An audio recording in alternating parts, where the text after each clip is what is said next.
Indian economy explain episode 6. RBI repo ரேட்டை உயர்த்தினால் உங்கள் இஎம்ஐ ஏன் அதிகரிக்கிறது?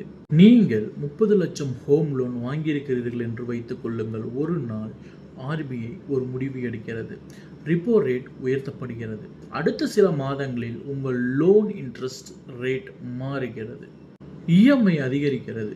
ஆனால் ஆர்பிஐக்கும் உங்கள் ஹோம் லோனுக்கும் என்ன சம்பந்தம்? ஒரு வங்கி ஆர்பிஐ இடம் எப்படி பணம் பெறுகிறது? ரிப்போ ரேட் என்றால் உண்மையில் என்ன?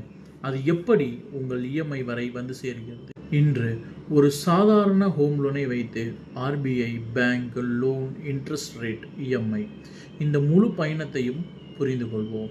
Welcome back. Clarity is key. With the RBI rate hike, your interest rate goes up, which means your monthly EMI increases too.